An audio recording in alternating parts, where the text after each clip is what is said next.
Buenos días. Ayer estamos hablando de bioética, la bioética del comportamiento humano, y hacíamos un análisis sobre esto. Hoy vamos a continuar hablando sobre la bioética desde tres posiciones fundamentales que son el materialismo, reduccionismo, biologicista o funcionalismo. Afirma que el hombre se reduce a su materia genética o biológica, es decir, a su cuerpo. Está claro que los genes y el cuerpo son parte constitutiva de la naturaleza humana, pero a su vez, en duda que el hombre sea solo y exclusivamente algo material. Esta posición está sostenida por autores en bioética como P. Singer, Engelhardt, que reduce al hombre a la actividad neurológica. Muy buenos días, Yesenia. Neurológica y a la conciencia, a saber, a la mera cantidad material y al número de conexiones neuronales y a su funcionalismo. Son materialistas todos los monismos funcionalistas o aquellas versiones que explican al hombre en virtud de la capacidad de realizar ciertas funciones vitales. Entonces eso, el materialismo. Ahora el dualismo interaccionista afirma que el hombre es un dualismo de materia y espíritu, siendo dos sustancias completamente distintas, interaccionan entre sí. Esta posición fue sostenida ya hace tiempo por los filósofos Platón y Sócrates. Deja sin explicación exhaustiva el cómo se unen esas dos realidades. Y también fue sostenida por Popper y Eccles en algunas de sus obras sobre la mente y el cerebro. Entonces, el dualismo interaccionista mezcla en esta parte de la bioética el espíritu y la materia. En este caso, la materia es el cuerpo humano. Y la unidad dual, como tercera parte de esta posición fundamental. Esta posición a menudo mal comprendida o mal interpretada, y sobre todo la que se vierten muchos prejuicios, ancla sus raíces en la filosofía aristotélica, es decir, de Aristóteles. Después asimilada por Tomás de Aquino y actualizada por autores contemporáneos, no solo aristotélicos tomasistas, sino también algunos de los fenomenológica. Afirma que el hombre no es solo su materia corpórea, sino que es unidad dual de cuerpo material y ser inmaterial o alma, extendida esta última a su sentido filosófico como principio de vida. Ahora, para demostrar la existencia de una realidad más inmaterial, sería necesario hacer un curso completo de antropología filosófica y tendríamos que ir a la bibliografía y a ciertos estudios específicos. Bien, entonces, en bioética se habla mucho de la persona, su dignidad, su respeto, de los derechos y deberes de la misma. Pero al mismo tiempo asistimos a una disociación de la corporeidad respecto al ser de la persona, hasta el punto de afirmar que la identidad personal no es primera y fundamentalmente corpórea. Por eso ha surgido corrientes filosóficas elaboradas ad hoc para sostener intereses prácticos concretos.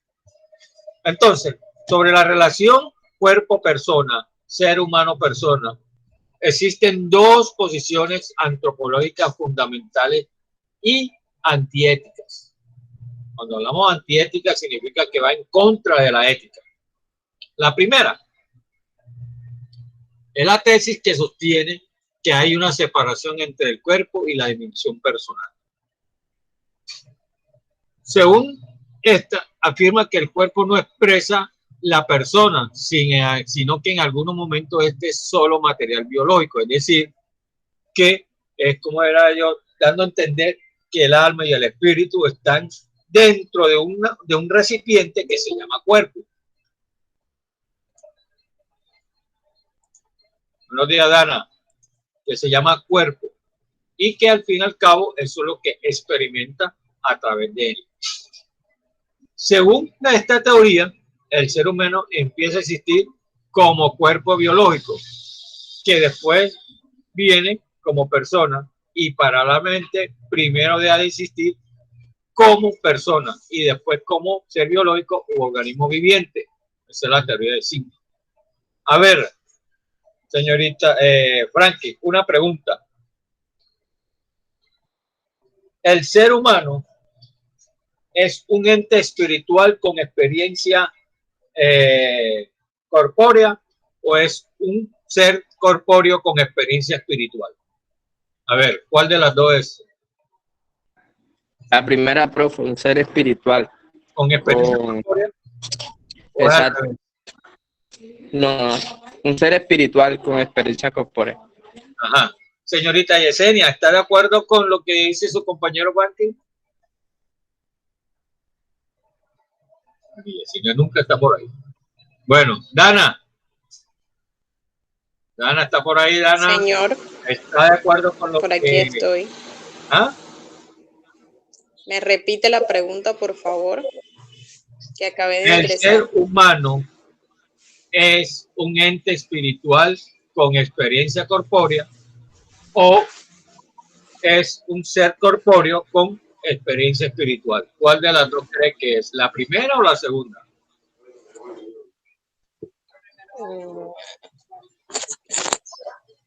Experiencia, pero cuando hablamos de experiencia corpórea, ¿a qué se refiere?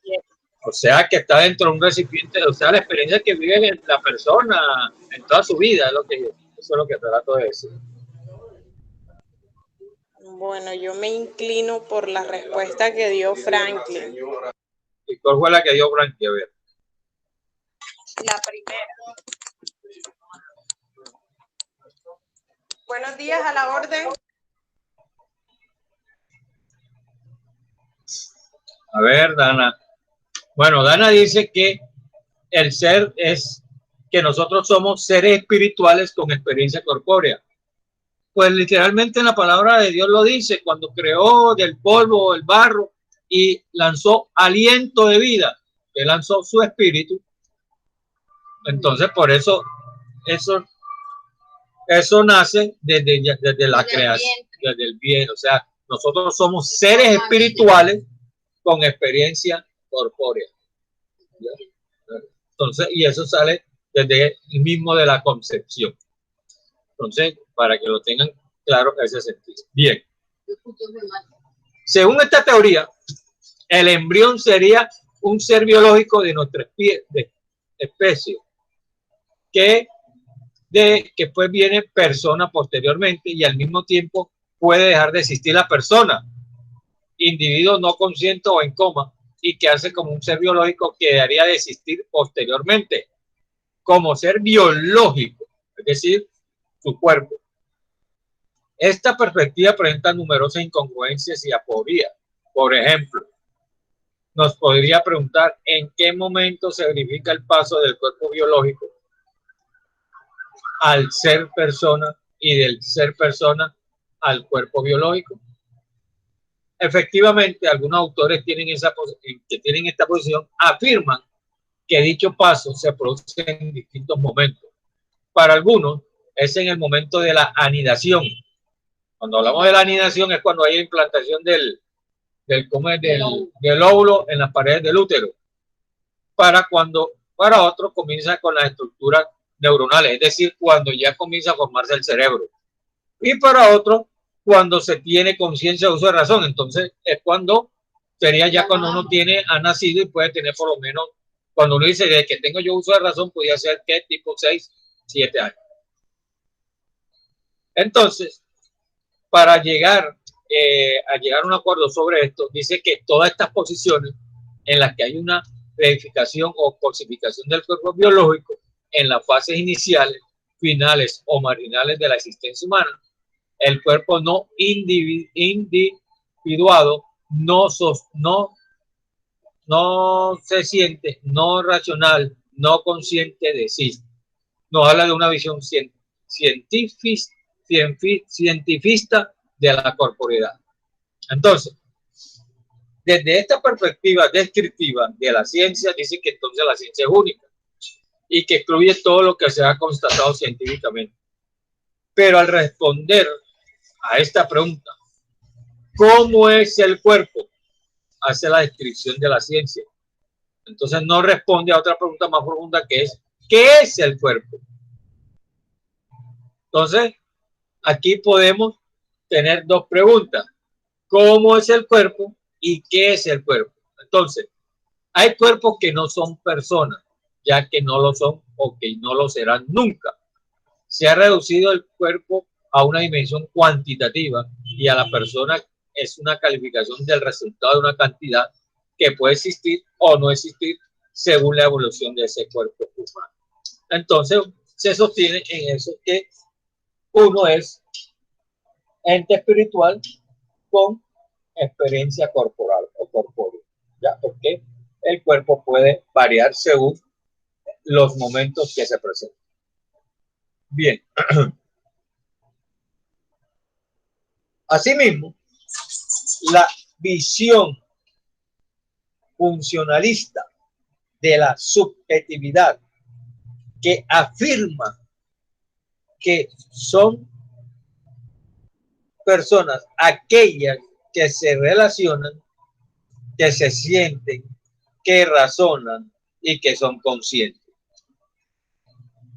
Tanto el funcionalismo como el cientifismo tienen su raíz la de excisión cartesiana entre cuerpo y objeto, que significa reexistencia, y persona sujeto, que significa res cogitans.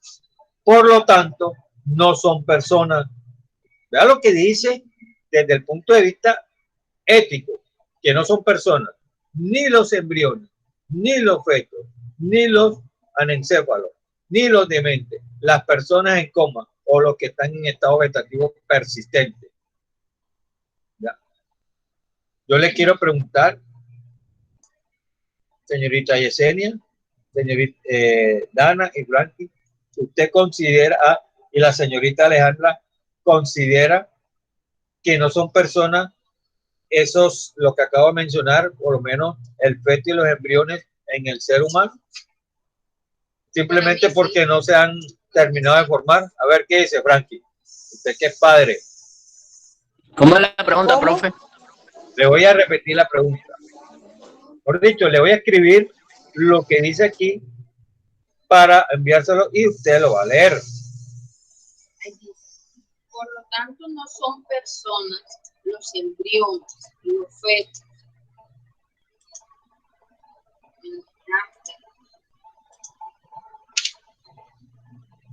Vea lo que dice ahí. Por lo tanto, no son personas los embriones, los fetos, los anencéfalos, los dementes, las personas en coma o los que están en estado vegetativo persistente, aquello que considera que la vida humana personal es distinta a la vida humana biológica. Bueno, ¿ustedes están de acuerdo con esta última parte que estoy subrayando? Que la vida humana personal es distinta a la vida humana biológica. A ver. Profe, yo digo que no. ¿Por qué? A ver, Brandy. Eso, apóyeme. Porque, o sea, cada ser humano tiene derecho a su vida. Bueno, cuando hablamos de vida humana personal, ¿exactamente a qué nos referimos, señorita Dana? Eso le iba a preguntar. ¿A qué exactamente se refiere cuando habla de vida personal y vida biológica? Ajá. Porque, o sea, ya el término biológico yo lo entiendo como vida. Entonces, yo te hago una pregunta. ¿Usted puede separar su vida humana personal, la que tiene ahora, de su vida humana biológica como tal? Claro que no. ¿Por qué? A ver. Sí, me parece ilógico. Si hablamos de biológica, significa de vida. Y la vida humana personal es porque usted la tiene como vida. ¿Ya? Si se separa, vamos desde el punto de vista, se separaría desde el que uno ya fallece, y aún ahí sí separa la vida biológica de la vida personal, digamos así. Pero no, es que si la persona fallece, automáticamente la vida humana biológica y la personal desaparecen. exactamente. Entonces no pueden ir separadas. Vea lo que dice aquí la Biblia, que no se considera. Por eso le dije y le escribí en la primera parte. Dice, por tanto, no se consideran personas, embriones, fetos, anencéfalos, pero es una vida humana biológica. ¿Ya? Y usted en ese momento, en esa vida humana personal, sí están separados, pero mientras estén, ¿qué? En el vientre materno, pero en el momento en que nace, esas dos se unen. ¿Por qué dice que las personas en coma no tienen vida humana personal? Hombre, porque ellos no están saliendo, no departen, están acostados, están muertos en vida, por decirlo así, ya en estado vegetativo, pero su vida humana biológica continúa. Entonces, no es que sean, no que sean distintas, eso, sino que van separadas. Donde se separa, porque la biología del cuerpo queda y cuando tú te mueres ya tú te distancias. O sea, es el mismo proceso que él está haciendo. Por eso es que no hay vida humana biológica, porque en la psicología es así.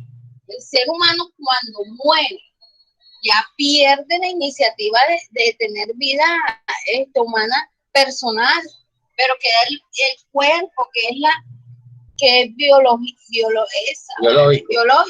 Queda como dicen, el cadáver. Queda ahí, pero ya está muerto. Es como una persona cuando está en coma.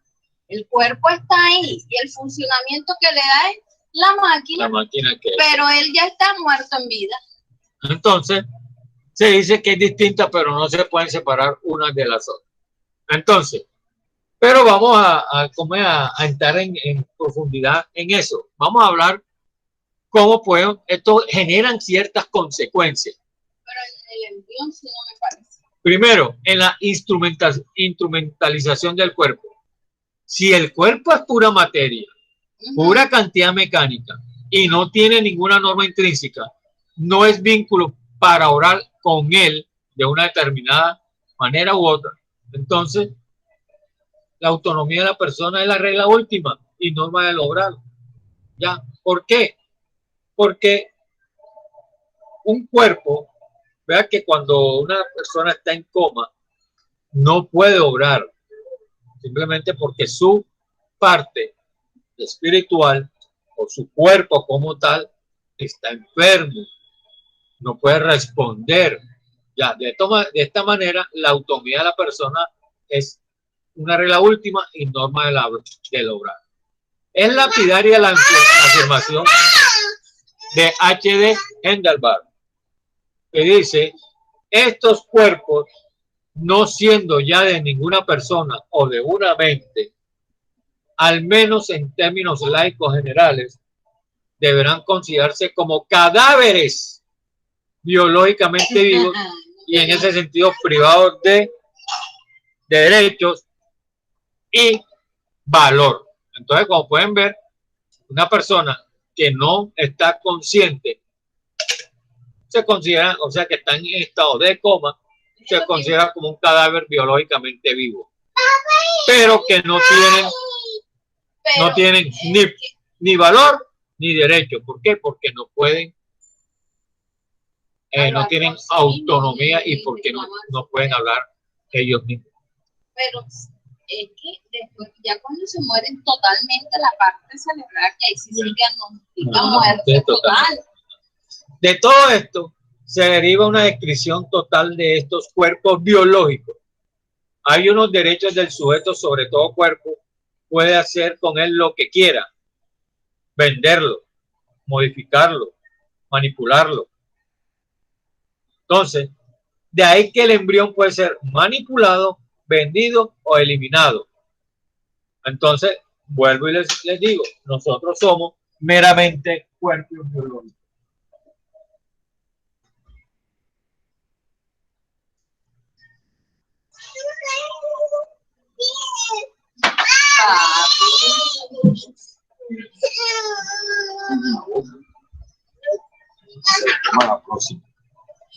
Bien, entonces, en el plano ético y jurídico, vamos a continuar. Entonces, vea lo que dice aquí, como somos cuerpos biológicos, entonces, señorita Dana, quiero hacer una pregunta. ¿Usted tiene derecho sobre su propio cuerpo?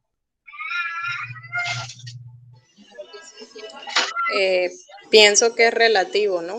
¿Por qué? A ver. ¿Por qué piensas tú que es relativo? Porque siempre codependemos de algo o estamos sujetos a algún tipo de autoridad. Bueno.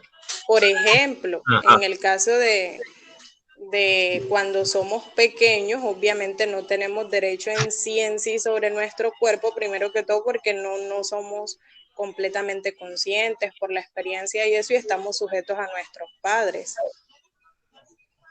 Exactamente. Entonces, por eso es que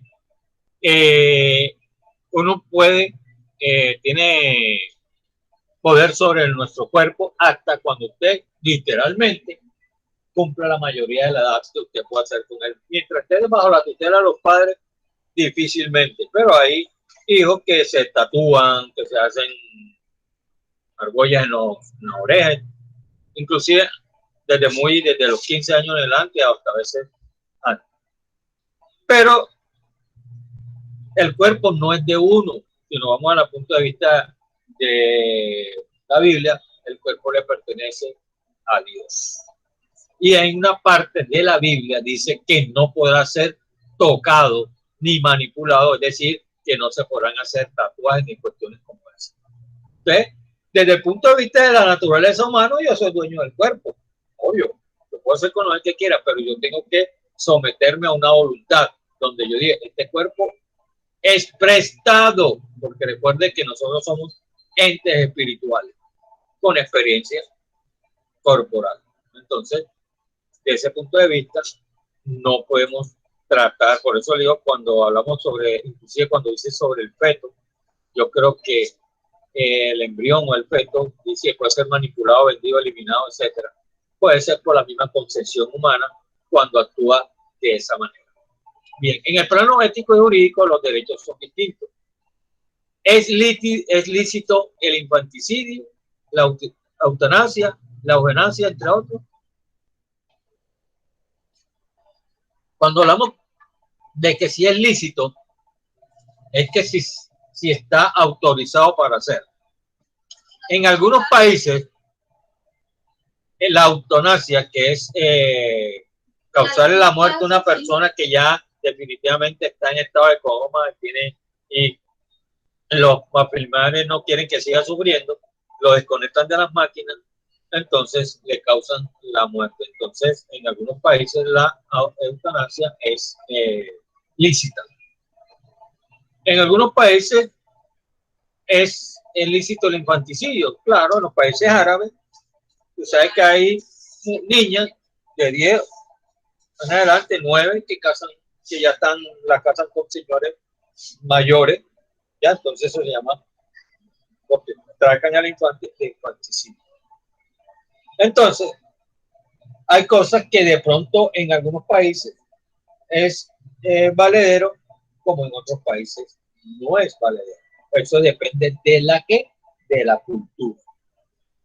Bien. Pero ya eso ya lo están arreglando. Ahora, en la primera fase habíamos hablado sobre la tesis que sostienen. Ahora nos vamos a la segunda tesis, que identifican al cuerpo y a la persona y afirman que la dimensión biológico-corpórea ya es una manifestación de la persona. Aquí que está diciendo que la biología y el comportamiento humano van ¿qué? Unidos, de la mano. Esta tesis dice, a la que se adhiere, explica que el cuerpo del hombre y por tanto de la persona comienza a existir en el momento en que se produce ¿qué? La fecundación. ¿Y sé por qué razón? Porque cuando se unen los dos gametos, ahí van incluidos los ADN de los padres. Los padres pueden ser buenas personas, gente responsable, gente dedicada, como pueden haber personas diferentes. Si los padres son alcohólicos, viciosos, mala gente, entonces ¿qué sucede? Eso se lleva en la sangre. Entonces, esta teoría dice que tanto la parte de la vida humana biológica y la vida humana personal van ¿qué? De la mano. Cuando hay fecundación. Eso es lo que se está haciendo. Están vivas. O sea, quiere decir que tienen vida. En este momento es cuando comienza el individuo biológico a saber de la persona. No hay otro momento u otra distinción para ser persona, sino el de pertenecer a la especie Homo sapiens, como afirma R. Sperman sobre esta situación. Hay aquí contenidos que se pueden hablar de dos afirmaciones o presupuestos. Primera, que el cuerpo biológico es el mismo tanto el inicio como sus espacios posteriores, que tanto el ser humano es persona y que la coextensividad de la persona y el ser humano. Esta tesis dice que eso, en la anterior tesis decía que era separada, en esta dice que no, que eso va unido, va de la mano. Para esta segunda tesis de la obra R. Sperman, citada en la biología que se adjunta, dice, se trata de reflexionar sobre la primera, es decir, sobre la identidad del cuerpo humano y persona. La primera pregunta sería, por tanto, ¿es aceptable la escisión entre el cuerpo biológico humano y el ser de la persona? Es decir, que si va unido, dice, el sentido común antes de la reflexión filosófica nos dice que no, pero a partir de una consideración de tipo epistemológico, como la ciencia afirma que la realidad es solo cuantificable, está haciendo metaciencia, es decir, haciendo de la ciencia una teoría filosófica o interpretativa de la realidad en su conjunto. Si la ciencia se limita exclusivamente al estudio cuantitativo y pone entre paréntesis las esencias, esto no significa ontológicamente que la realidad es solo materia o mecanicismo reductible a la extensión y al movimiento, es decir, que no existen cualidades y esencias no mensurables. Es verdad que la ciencia puede decir cosas sobre el cuerpo humano, pero ¿esta es la esencia del hombre en el cuerpo humano? Heidegger hizo esa misma pregunta en la carta sobre el humanismo. El hecho de que la filosofía y la química filosófica pueden indagar sobre el hombre como organismo desde el punto de vista de las ciencias naturales no es prueba de que la esencia del hombre esté en el cuerpo tal como he explicado científicamente. En nuestra opinión, si es avalada por el razonamiento, en la experiencia,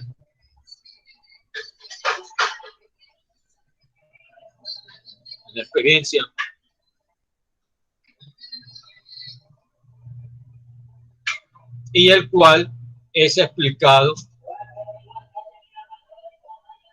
sobre el conocimiento intelectual, de la libertad, de la capacidad de amar, podemos afirmar que existen dimensiones no mensurables y tampoco no empíricas.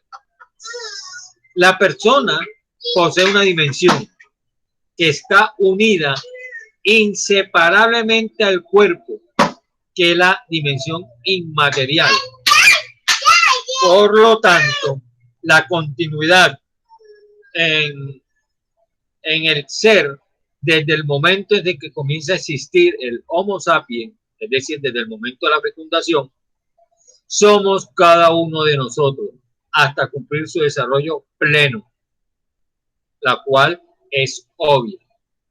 Yo soy la misma, yo soy, en este caso, el ejemplo, soy la misma persona que hace 20 años, cuando tengo conciencia, cuando duermo, incluso cuando no tengo conciencia, de pronto en un futuro seré la misma persona. Pero me pregunto, ¿a qué se debe esto?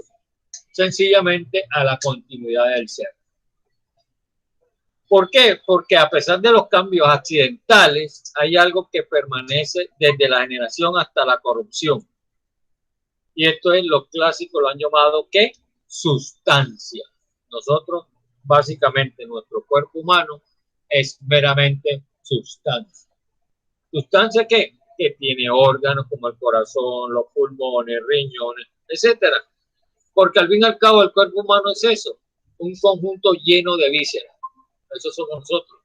¿Y qué le da la esencia a ese cuerpo? El espíritu. ¿Ya? Porque ¿qué es un cuerpo cuando su espíritu abandona el cuerpo? Es decir, cuando fallece. Nada, simplemente es un cadáver, algo que está, un conjunto ahí que está lleno de ciertas cosas que en un momento como tuvieron vida. Ser persona tiene un valor normativo, bioético y jurídico. Si se distinguen cuerpos humanos vivos y personas, se enchufaría la máquina de las discriminaciones. ¿Quién y cuándo establecería y en qué momento un cuerpo humano pasa a ser persona o viceversa? Viceversa significa cuando una persona pasa a ser cuerpo humano. La situación paradójica en la que caeremos sería absurda. En cambio, hay una igualdad simétrica entre todos los hombres. El dualismo cuerpo-persona plantearía ciertas objeciones a los derechos humanos. El cuerpo humano, cualquiera que sea su fase de desarrollo, manifestación, etc., debe ser protegido, tutelado, como lugar donde vive la persona y como fuente de normatividad y responsabilidad. En otras palabras, se habla sobre los derechos humanos, es decir, sobre la protección del cuerpo humano como tal. La bioética tiene el deber de defender la igualdad entre hombres, cualquiera que sea su cuerpo, ya que al introducir diferencias sería desmoronarse del edificio de una convivencia pacífica. La tutela del cuerpo, que al principio es imperceptible y al final es débil por parte de la comunidad de personas, es el fundamento de toda posibilidad de una ética y de un derecho. Entonces, como pueden ver, todos indistintamente, sea el cuerpo que tenga de hombre, mujer, gordito, flaco, alto, bajo, blanco, negro, ateo, cristiano, lo que sea, todos somos iguales. En síntesis, la corporeidad debe ser considerada, además de la racionalidad originaria, como una unidad somática e integral con una organicidad entre sus partes y una direccionalidad intrínseca como categoría fundamental en todo ser humano. Para su comprensión última, no basta la interpretación fenomenológica de la misma, sino que es necesario afirmar unos principios metafísicos intrínsecos a toda corporeidad, como son la unidad del ser vivo, el acto, la potencia de sus funciones, la existencia de cambios accidentales y funcionales y permanencia de la sustancia. Dentro de la bioética existen unas corrientes, es decir, unas teorías, debido a ciertas razones, a ciertas tradiciones filosóficas distintas o simplemente a intereses económicos. Vamos a analizar y vamos a hablar a cada uno de esas corrientes de la bioética. Vamos a contar con el principialismo.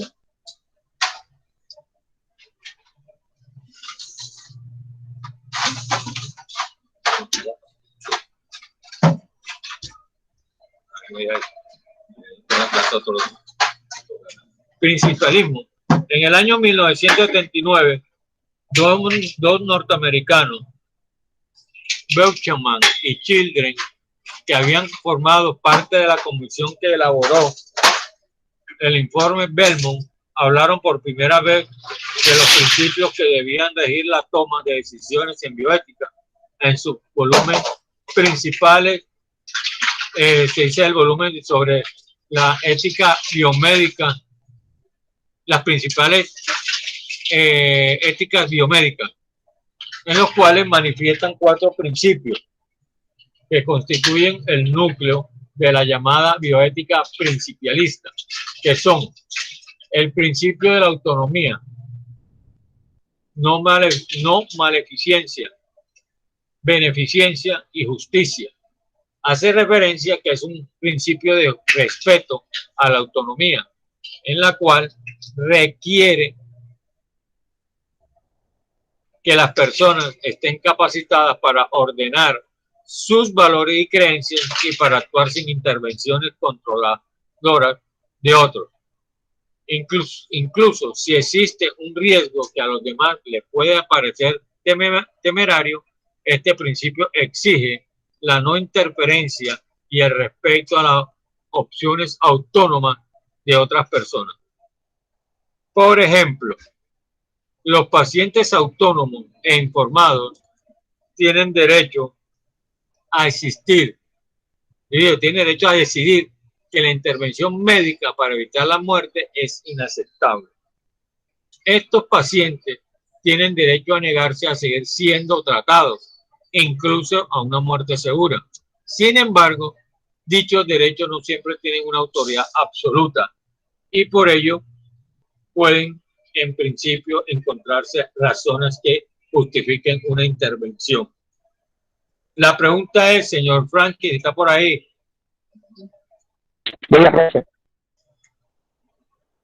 Usted le debe, le digo cuál es la pregunta. Usted le debe al ser humano autoridad absoluta o autoridad relativa. Profe, yo digo que autoridad absoluta. Usted le debería dar, debe dar al otro ser humano, tenía que tener sobre usted una autoridad absoluta o relativa. No, relativa, entendí mal.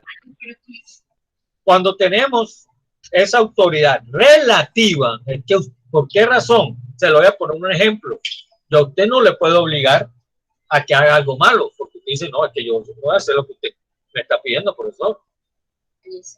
Pero usted sí le debe, ¿a quién le debe autoridad absoluta? A Dios. A él sí no le va a decir, a usted no, yo no voy a hacer eso. No, si él lo manda a hacer, por algo será.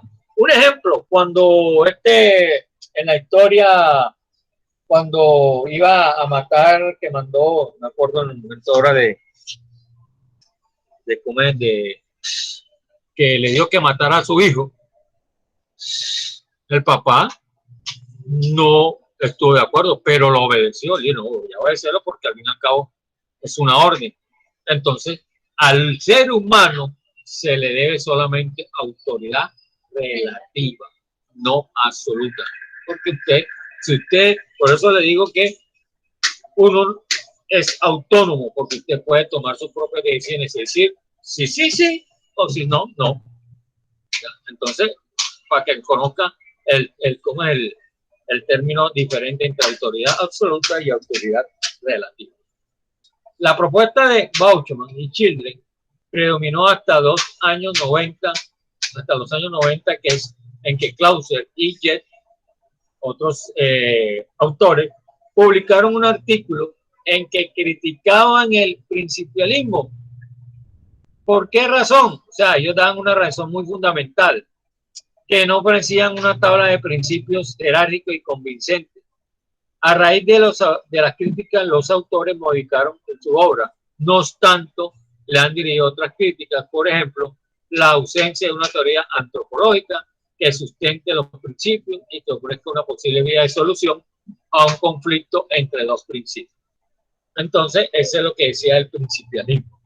Nos vamos para otro tipo de teoría que se llama el principialismo moderado. Fue expuesto por el autor Diego Gracia, catedrático de bioética de la Universidad Complutense de Madrid.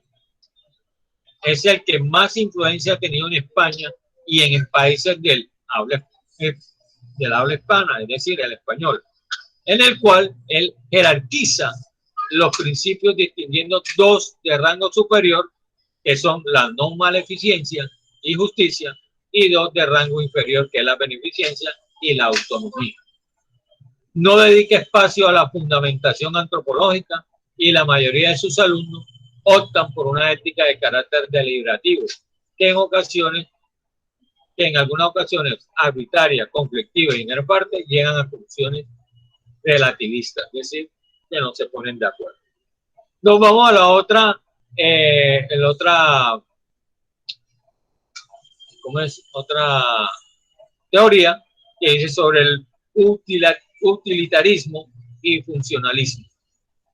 Es de raíz empírica, materialista y basados en la teoría de Bellman y Stuart Mill, que consideran que es bueno aquello que produce el mayor bienestar y beneficio para el mayor el número de personas. Se realiza un cálculo costo-beneficio y el resultado práctico es lo que se decide. Generalmente está asociado a la visión funcionalista, como la de P. Schiller, el cual el fundamento del ser de la persona es la capacidad de tener conciencia. Por lo tanto, hay una distinción entre el humano y la persona. Sería humano todo ser vivo de la especie Homo sapiens, mientras que la persona solo aquel ser humano capaz de realizar actos de razón. Esto significa que ni el embrión, ni el feto, ni la concepción antropológica, seguida de un razonamiento meramente pragmático, hace que la posición derive hacia otras posiciones liberales en las que está permitido la eutanasia, la eutanasia y el aborto, entre otros. Entonces vean que a veces por eso es que como en el caso del aborto, en algunos países lo aprueban porque dicen de que se apegan de que recuerden que ha dicho que el cuerpo humano es solamente sustancia, pero que mientras está en el vientre materno no tiene una vida social, por decirlo así, porque carece de razón para actuar. Pero, sin embargo, es una vida, y es una vida que se debe respetar. Entonces, yo en lo particular soy enemigo del aborto. No es algo, por favor. Entonces, el hecho de que, y por eso que a veces la humanidad se apega o toma eso para beneficio propio, diciendo y apegándose, ¿no? Que como el feto no tiene capacidad para decidir, entonces simplemente es una sustancia. Nos vamos para la cuarta, que se llama contractualismo.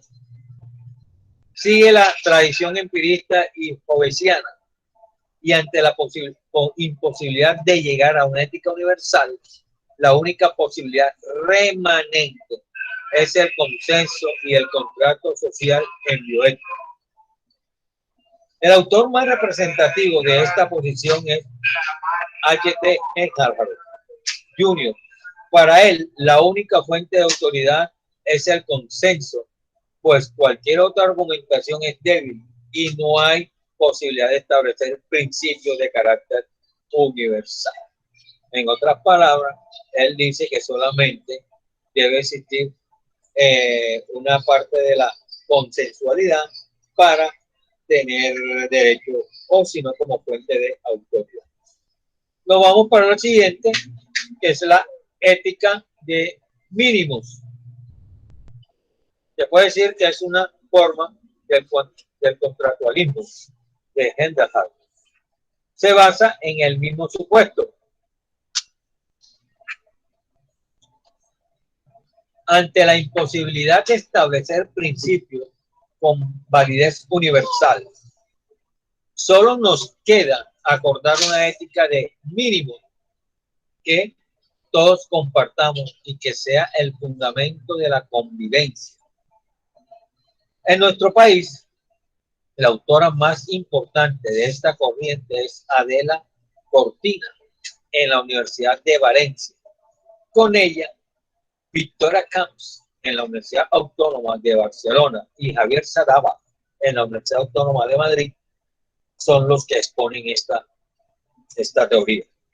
Básicamente, uno de los límites de esta posición que ellos proponen es la reducir la ética a política. Es más, sustituir la ética con la política, haciendo que la ética permanezca en el ámbito de lo privado y la política en lo público. Es decir, como le iba a decir, que los principios y valores no se han tenido en cuenta. Nos vamos a la ética del cuidado. Esta es una teoría que se encuentra fundamentado en la filosofía fenomenológica y que ha sido desarrollada por numerosos autores como la psicóloga feminista C.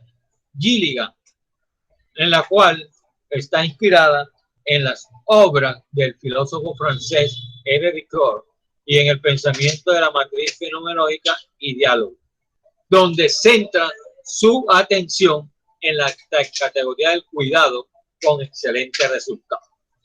Pero se necesita también una concepción antropológica que oriente a la acción, considerando que el pensamiento fenomenológico y ideológico puede enriquecer enormemente la reflexión bioética, introduciendo categorías como la relación, la empatía y la alteridad. Tenemos la siguiente, la ética narrativa, la cual fue descrita por H. Brody, en la cual habla sobre una ética clínica, es decir, de un diálogo o síntesis entre los principios colectivos,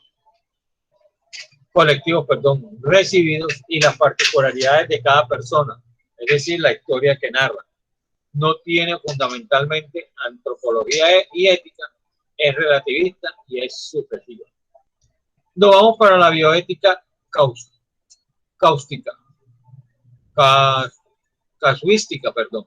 bioética casuística, la cual considera que está bien todo aquello que se decida en cada situación, decidiendo independientemente de otras consideraciones. Esto quiere decir que uno toma decisiones, como se dice por ahí, de acuerdo a la situación que se te presente, que es lo más natural, ¿ya? Usted va a tomar una decisión, depende de lo que en ese momento se está presentando y cuál puede ser la mejor solución y que sea para beneficio y que no sea perjudicial. Seguimos con la otra teoría que dice el personalismo con fundamentación ontológica.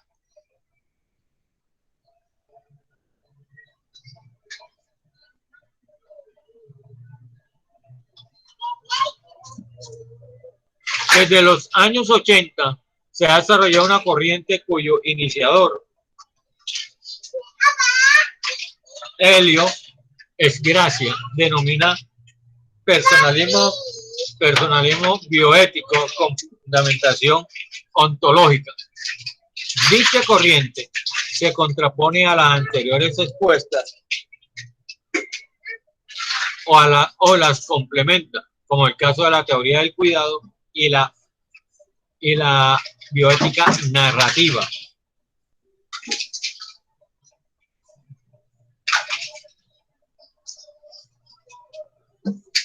En una síntesis entre la filosofía realista clásica y algunos elementos de la fenomenología contemporánea personalista.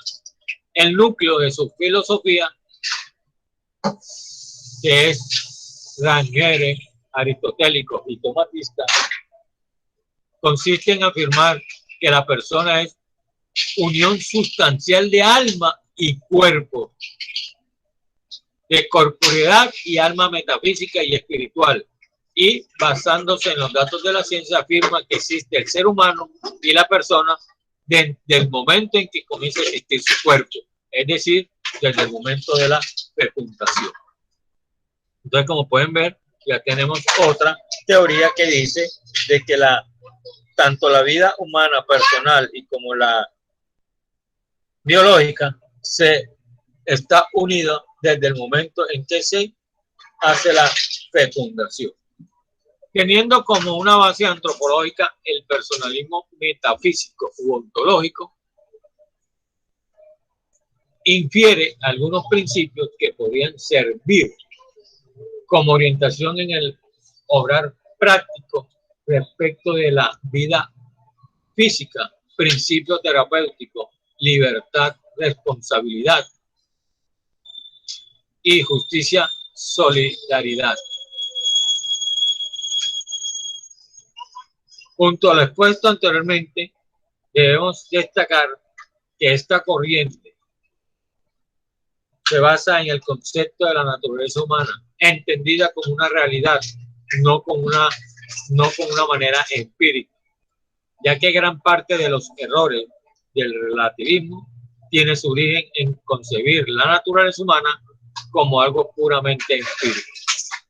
Entonces, podemos concluir con todo lo que hemos hablado de ayer y hoy sobre la bioética. En primer lugar, la bioética es necesaria para la recuperación de la dimensión filosófico-sapiencial que acompaña conjuntamente al estudio de la científico y tecnológico.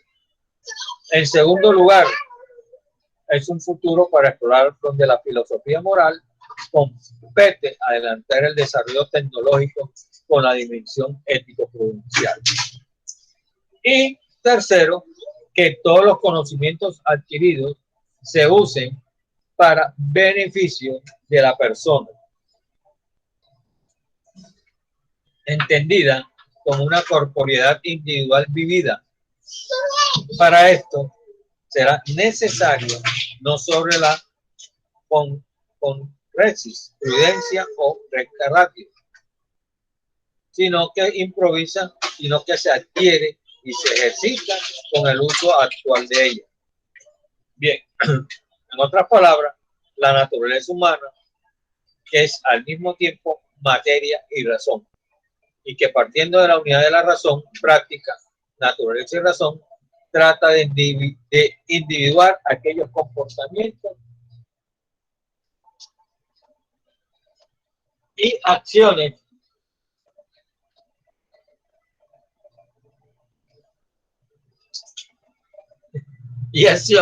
que le llevan a explicitar las virtualidades impresas en un ser humano y que permiten conducir la ciencia y la tecnología hacia un verdadero progreso humano. Bien, con esto terminamos lo que es la bioética. El día de mañana vamos a comenzar con el tema de la humanización en los servicios de salud. Y al final haremos la relación entre la bioética y el tema que vamos a ver mañana. ¿Alguna pregunta, algo que no haya quedado claro? Porque ahora les mando las